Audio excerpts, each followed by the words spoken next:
अगर कोई मुल्क को आज़ाद होना चाहिए वो तो हिंदुस्तान इस आज़ादी का मुल्क है।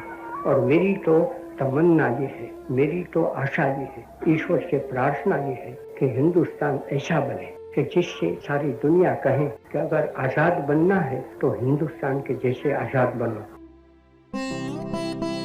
इस मौलिक सोच ने न सिर्फ देश को आजाद बनाया बल्कि पूरे विश्व को आजादी पाने का एक नया मंत्र दिया।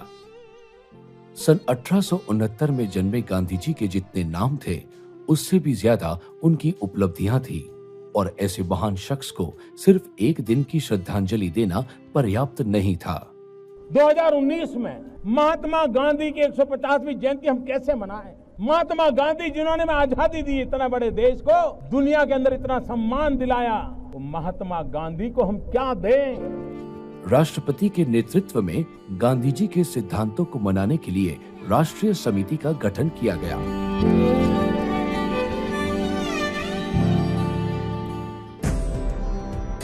सन 1930 भारत की आजादी का सबसे अहम आंदोलन नमक सत्याग्रह की शुरुआत हुई।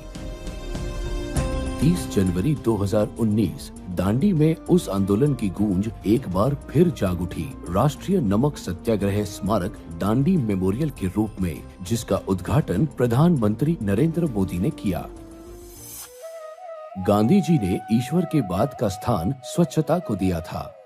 इसको अभिव्यक्त करने के लिए 3 दिन का Mahatma Gandhi international sanitation convention आयोजित किया गया और साल 2022 तक सिंगल यूज प्लास्टिक मुक्त भारत बनाने का लक्ष्य रखा गया और पहली बार खुले में शौच मुक्त कुंभ मेले का भी आयोजन हुआ, जहां प्रधानमंत्री नरेंद्र मोदी ने संपूर्ण भारत की तरफ से 20,000 सफाई कर्मचारियों का आभार व्यक्त किया।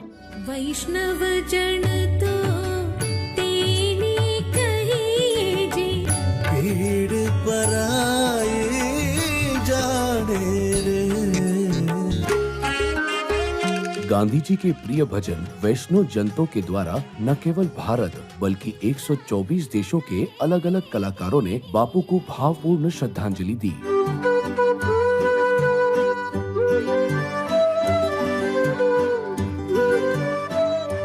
गणतंत्र दिवस पर 22 झांकियों द्वारा राष्ट्रपिता और उनके अलग अलग पहलुओं को दर्शाया गया।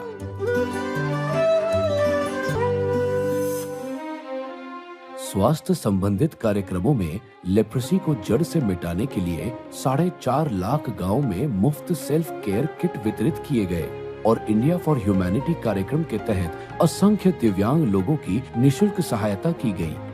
वहीं गांधी ग्लोबल सोलर यात्रा में बच्चों ने एक अनूठा वर्ल्ड रिकॉर्ड कायम किया।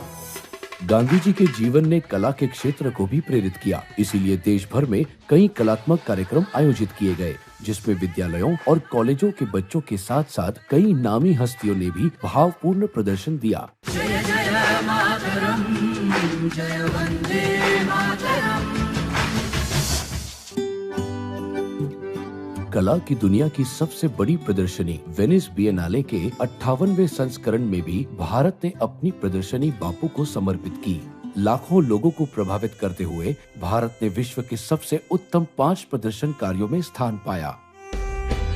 गांधी जी की विरासत को बरकरार रखते हुए दुनिया भर में भव्य आयोजन किए गए, जैसे cycling events, vegetarian food festival, वृक्षारोपण, खादी फैशन शो और drive for piece rally.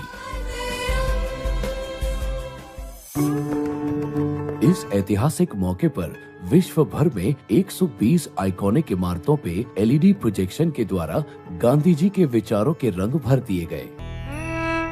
Bharat के अलावा 76 अन्य देशों ने गांधी जी को श्रद्धांजलि अर्पित करते हुए स्मारक डाक टिकट जारी किए और 150 रुपए के विशिष्ट सिक्के जारी किए। गांधी जी को समर्पित एक गवर्नमेंट वेबसाइट भी लॉन्च की गई।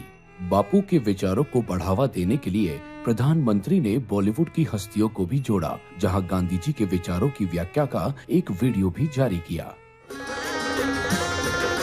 बापू के 150वें जन्म दिवस को विश्व भर में एक महोत्सव की तरह मनाया जा रहा है, जो ये एहसास कराता है कि वो आज भी हम सब के बीच अपने विचारों के रूप में जीवित है।